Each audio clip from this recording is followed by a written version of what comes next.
Blessings, fam. What's going on, everybody? Hey, everybody, it's me, Essence. And Leonard. And we're back with another episode of Love and Honor. I hope you guys are doing amazing on this day, whatever day you're listening to this podcast. Yeah. And what's up, boo? How you doing? I'm good. How you doing? I'm doing all right. You doing all right? How was your day?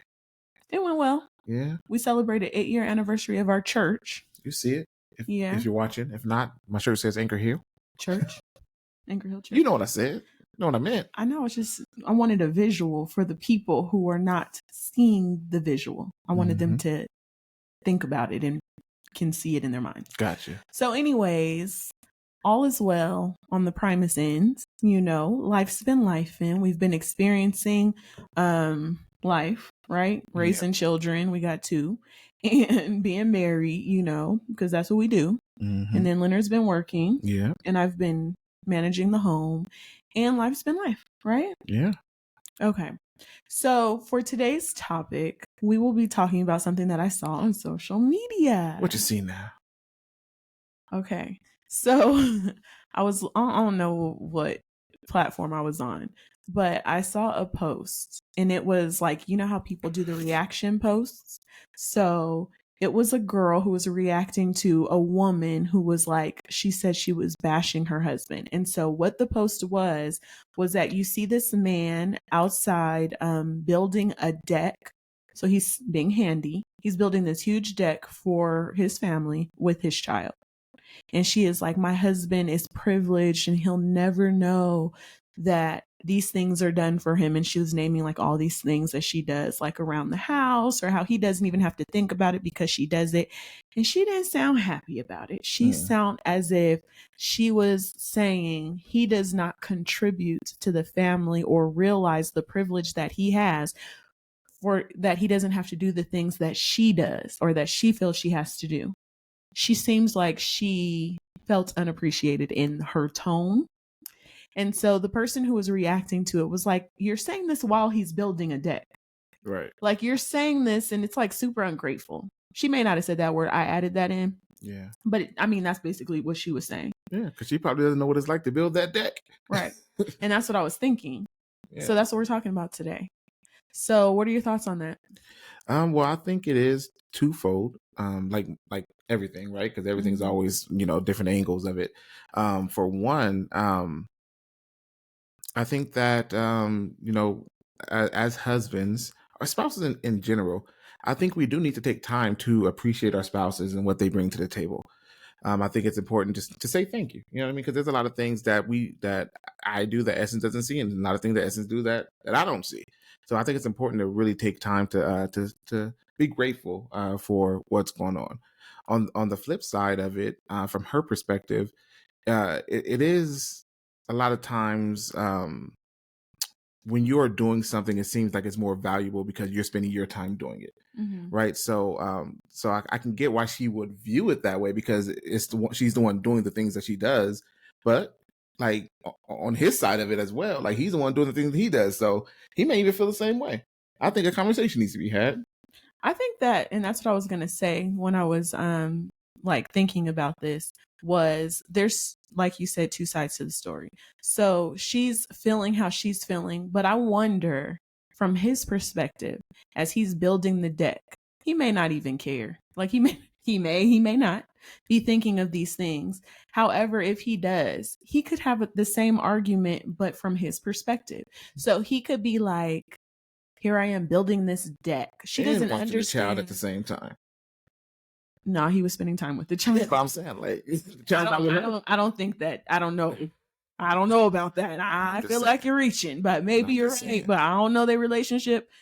But if she's feeling that way with all the things that she does for him and with the children, I don't know if that would be his, but it could be, because everybody has their own perspective. Now, what I was going to say was, with that, is he could look at it from his point of view, like, man, she doesn't understand the privilege that she has. She doesn't have to fix anything in this home. Whenever anything breaks or goes out, I'm always there to fix it. I'm always there building a deck for our family so that we can have moments together. But she would never know that because she doesn't do what I do. And that's why we are individuals. And that's why God created us to be who we are. And that's why we bring our original selves to the table, right? Like there's so much that we do that we bring to the table that when you get so focused on, like you said, what you're doing and how you're spending your time, and even if you're like, man, they don't even realize it, then you'll miss out on you both come together and you both contribute to the relationship, and the success of the relationship is not necessarily on one individual, right, but instead on how you both contribute to the relationship. There's no I in this. Well, in the word this, there is an I, but it's not just a me in this. It's them. Yeah. In them. Anyway, you get what I'm trying to say. I get it. But yeah, and I think it's a one-sided view. And I understand because I've been guilty of being so busy in the moment, working on things and feeling like, not feeling like you are just like ungrateful, not that, but feeling like, man, I'm doing X, Y, and Z. Like, why don't you help me? Why don't you do this? And I'm not saying that those are not valid points, because I believe those things are valid. Like maybe, like you said, there's a conversation that needs to be had. If she seems like, in my opinion, that she feels unappreciated, like she feels that what she's doing is being taken for granted, when in reality, making that post and posting it, playing the sound over him putting in work and doing stuff, seemed as if she valued her role and the things that she does more than she values his contribution, and she may not even be looking at his contribution. And the thing that's interesting is that she's doing the same thing to him that she feels he's doing to her. She doesn't recognize her privilege that she has with having her spouse who does the things that he does. Yeah. Let me say it this way. I say being taken for granted is probably the most disrespectful compliment that you can ever receive. And the reason why I say it is because it's a compliment, because when you're taken for granted, that means the other person knows that you are faithful to continue to do what you've always been doing, which is beautiful. It's They good to know. believe it and they trust it. Right, they believe it and trust it, and every single time you got it covered to where they don't even have to think about it. It's a compliment in that sense, right? But at the same time, people do want to, a little pat on the back sometime, maybe a thing, or maybe even a helping hand. So it's a disrespectful compliment, in my opinion. A disrespectful compliment. That don't sound like something I want. Well, just don't be disrespectful. It's a disrespectful compliment. Like, just help. Yeah. So I like your verbiage. It's a disrespectful compliment. But who wants a disrespectful compliment? Well, nobody wants it, but it's a way to think of it so it doesn't seem as bad. It still seems bad. No, that's bad. But I mean, what's the solution? Conversation. So communication, talking to each other and sharing. I mean, you can talk about it. However, you have to have an ear to hear. Always pray first when you have these conversations.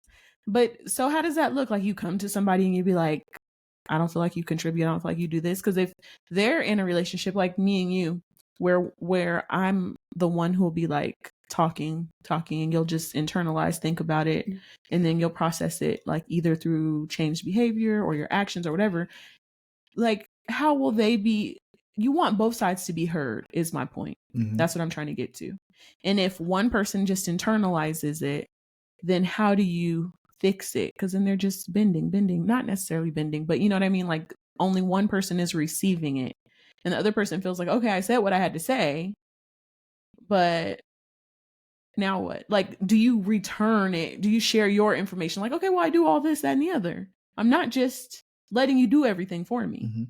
I feel like we talked about this, but I feel like we had a conversation similar when it came to getting the kids and everybody ready on Sunday mornings. Yeah, we talked about this on the podcast, I believe. And I think it works just like that, because just like you felt like you're doing, and you are doing a lot, you know what I mean, when we're getting the kids ready. But I also felt like I was doing a lot, and we were just doing different things, and that's what it boils down to. And when we had the conversation, I feel like we were able to communicate more effectively about what's happening in real time. Yeah, and I think that's the key is communication, right? Mm-hmm. Because people can get they can get in a place where they're like, yeah, I'm going to say something. We're going to talk about this and still only see their perspective. And I feel like we don't just do that in this. People do this in life in general, not taking accountability or ownership to the things that they're not doing or focusing on your contribution and not realizing that you're not the only person whose hand is in this. Yeah. Yeah. You know? And I think it worked for us, the communication of it all, but maybe not everyone can communicate like that, and it works. So other solutions could be maybe, okay, if it like our situation with the getting the kids and everybody ready for Sunday morning, maybe a checklist, and then we go down a checklist, and then then you can actually see who's doing what and what's getting done, and then maybe our eyes will be open, like, oh, there is a lot of stuff that I'm not doing that she's doing, or there is a lot of stuff that he's not doing that you get what I'm saying. I hear you. I think it's important, like you said, to talk, but I think it's most important to pray. Mm-hmm. And like, if you're having a conversation like this with your spouse, don't just come in hot. Don't just be like, you don't, I do. Because I'm sure there's lots of you don't, I do. The opposite. You know what I mean? But I believe that we need to make sure that we are praying first and allowing God to lead the conversation. Like, we need to have that heart and that mind when we're going into difficult conversations or things that are really bothering us, because sometimes things are bothering us when it's a us thing and it's not a them thing. Sometimes things are bothering us that is a them thing, not a us thing. Yeah. But God is the one who can sort it all out, right? We don't have to do that. We just have to be obedient to him. So we have to put it in his hands and trust him and be like, okay, God, this is what I'm feeling. This is what, and it's bothering me and it's hindering our relationship, because God can change you without you even saying anything. It's, you know what I mean? Like, you have to listen and follow his instruction in that. Yeah. But in the event he has you say something, like, I believe you have to pray for your spouse and for yourself that you'll receive what's being said to you, but you'll also share in a loving way whatever it is that's bothering you. And hopefully the person that you marry cares enough about you to talk about it and cares enough about you and your relationship to want to make things right. Not saying they did anything wrong, but if it means communicating so that you're both on the same page, if it means changing behavior, they change behavior, or if it means to lovingly come back to you with, okay, well, I notice, or I feel, or this is what I'm doing. Like, that's never my intent. I never want to take advantage of it. I appreciate what you do. Yeah. Do you think it has to do with the love languages that people have? Maybe, like, so he's doing his thing and she just wants help.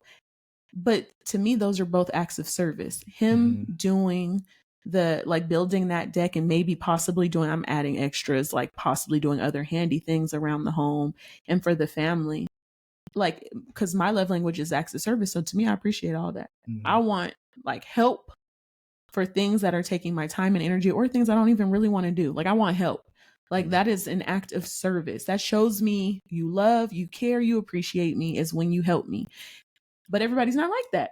Like, she could want some quality time. She could want him to do something sweet for her or buy her something, or, you know what I mean? Well, it's not like she wanted the acts of service, but he was doing the acts of service, but it's not the acts of service that she values. Exactly. And that's the difficulty with the love languages, because an act of service isn't just an act of service, because I can do a whole lot of stuff right around the house and like, yeah, Essence gonna love this, I'm doing this and this. But if it's not what Essence has in her mind, then it's I'm not feeding into her love language.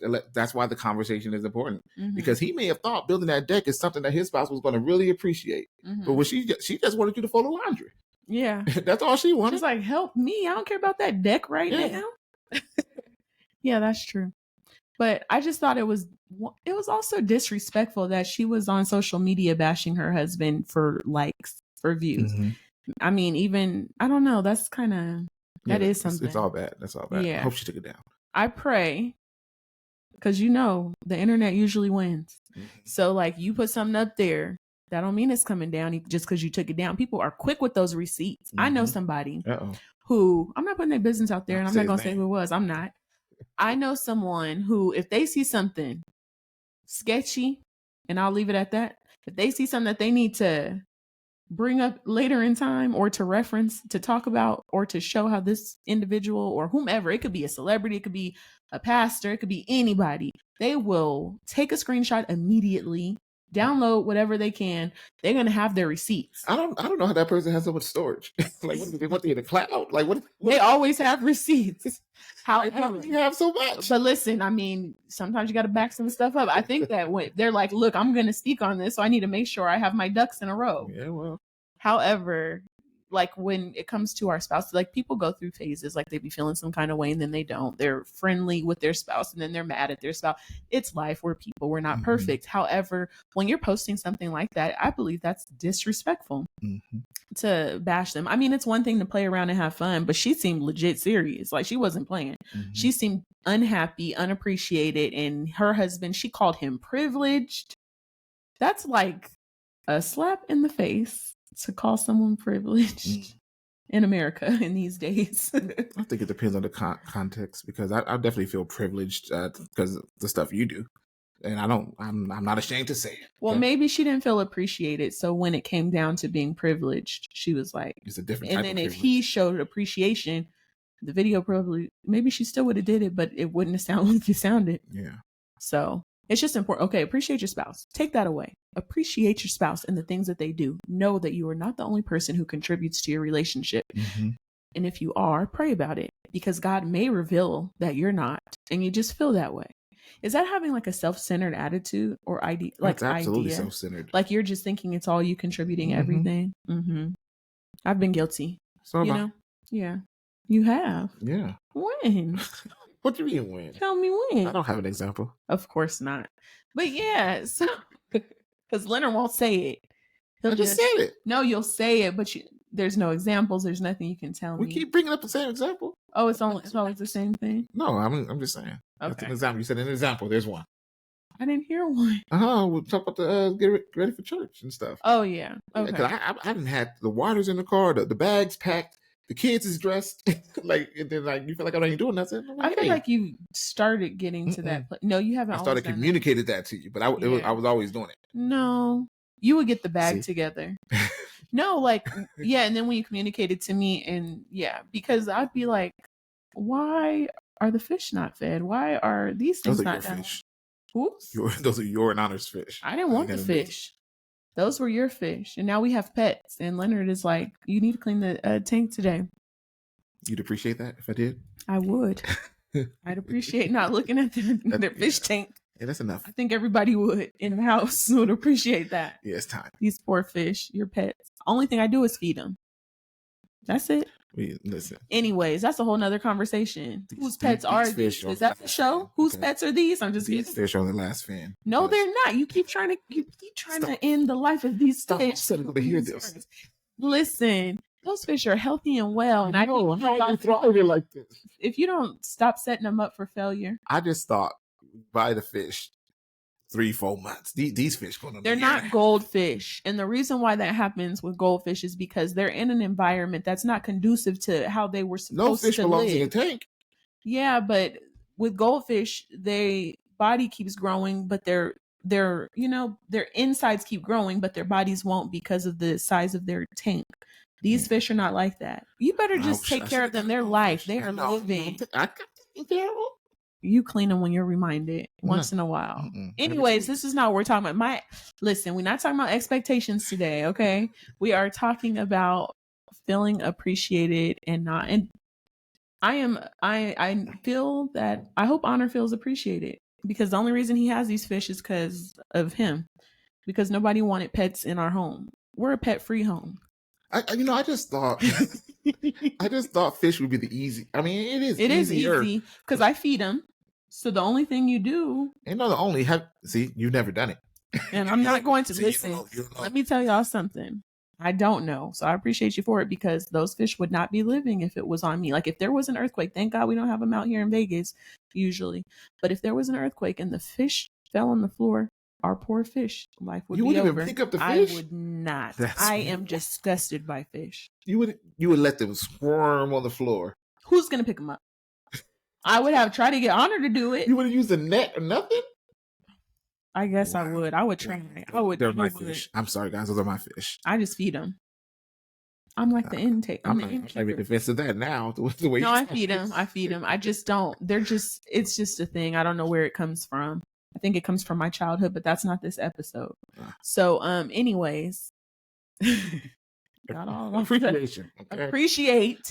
I appreciate that you do it. I don't know if Honor appreciates it yet. Well, by the time he's appreciating it, he's going to be the one doing it. Because the fish will probably still be alive.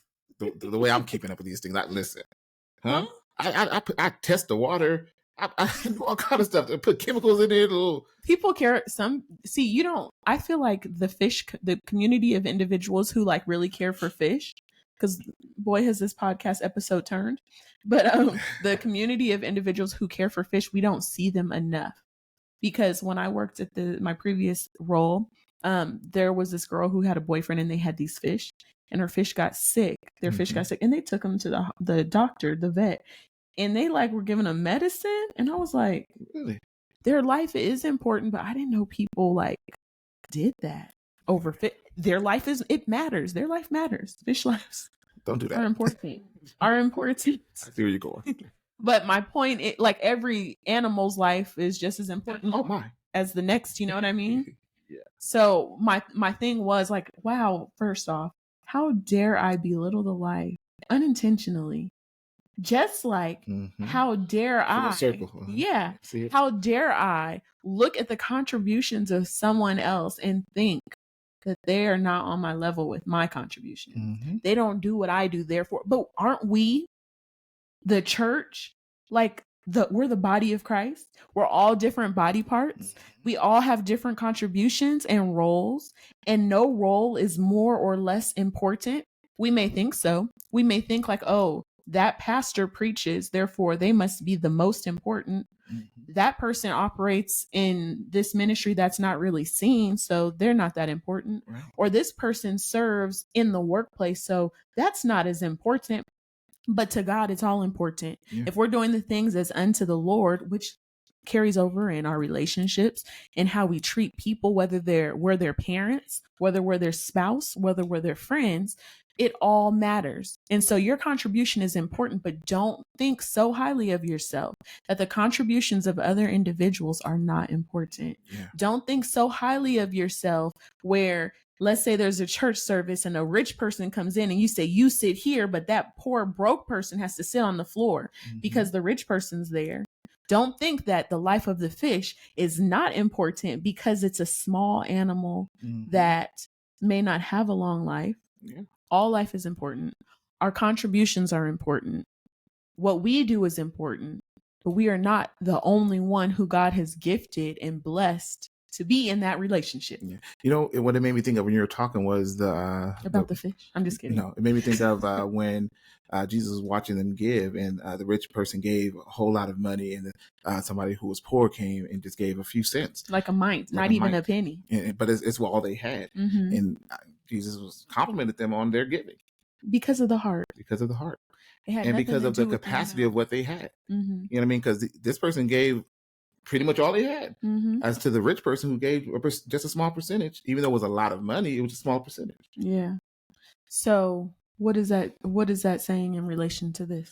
Well, for instance, and it's just one side of it, but you know, if someone's working long hours, right? 18 hours a day, they come home and all they've done when they come home was pray with the kids and put them to sleep. That seems like a very small thing compared to what it takes to raise the children, right? Because the other person might be at home taking care of the children.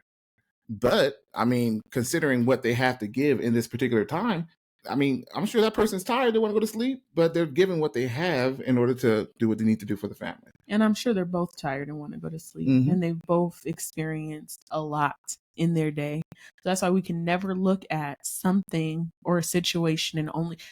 The problem is we're a self-centered society and we only see things from our perspective. And so we need to step out of that and we need to be more like Christ. We need to start thinking of others before ourselves. And that's not always easy to do because we're selfish. I said it. And, you know, that's why we need Jesus and we need him to open our eyes and to see where we lack. So if something that someone else is or is not doing is bothering us, when we pray, we should probably say, Lord, I try to do this. I don't always do it. I'm not always successful, but I do. I try to be consistent in this and say, Lord, what is it about this individual that is causing me to feel how I feel? Or what is it about, what's going on here that's making me feel this way? Or why does them not doing what I do make me feel like what they're doing is not important? Like whatever it is. God will show you some things. And a lot of the time it's like him holding up a mirror and showing us things about ourselves. Because the longer that I walk with God, I mean, I've been walking with him for a long time, but the longer that I mature in the Lord, like as he continues to grow me up in him, I notice that there's so many things that we don't know are there in us. It's easy to notice all and pick out all these things in other people. What is it? The speck in the eye versus the plank in your own eye. You're so quick to call out somebody else for their stuff, not taking into account all the problems that we have going on in our own situation. Yeah. And so, we have to pray and ask God to reveal those things to us as well, so that we're not just looking at everybody like the Sadducees and the Pharisees. They were the ones who were out there pointing out the fault in everybody else, but not recognizing it. Who did Jesus call out like all the time? The ones who were just pointing at everybody else's flaws. We are not the enemy. We are not the accusers of the saints. So we have to give grace, because we definitely need grace. We have to ask for forgiveness, and we have to forgive. And we have to know that we are not the only person in our relationship. Sometimes there are relationships that are like that. And I pray, that's not what we're talking about today. And I pray for y'all. I pray for those people who are really feeling that they're in it by themselves and who really are. However, we have to be mindful that we are far from perfect, even if we think we are. I don't think that I am. However, I'm just saying that I know there's people out there, right? So we have to make sure that we're mindful that you are not in that relationship alone. And the success of that relationship does not fall on your shoulders. Yeah. It falls on y'all's shoulders. Yeah. You know what I mean. Y'all know what I'm saying. You all know what I'm saying. It's a Southern term. Y'all. You're not even from the South. My family is. Thank you. Therefore, I can... For real? Listen, let me tell you something. When you're raised by Southern folk, grandparents, etc., you gonna pick up some stuff. Okay. Southern by association. Got you. That's where my people are from. That's where we would go visit annually. Where? Mississippi. I've been there. How many times? Just once. Okay. So anyways, I love you, boo. I thought you were going to say, oh, where? Texas. Texas is South. It's just different. Texas and Mississippi is just different kind of Southern. Okay. Well, anyways, you have anything to add, anything to share about what you do versus what your spouse does, or just appreciate your spouse and your children and your relationships that you're in, like your friends, all that, because we bring different things to the table. There's been times in friendships where I felt like, wow, I'm always pouring. Like, what about me? But you know what? They give in their way as well. Yeah. Like we are there for each other in different ways. And that's okay. Exactly. Everybody shows up how God's called them to show up, not the way that you show up, because they're not you. Yeah. So that's been another episode of Love and Honor. You guys stay blessed and pray. Talk to God, communicate with your spouse, and see what your contribution in the relationship needs to be, and allow God to do what he does in your spouse. He'll work it out, but y'all need to talk about it. That's been another episode. You guys stay blessed. Peace.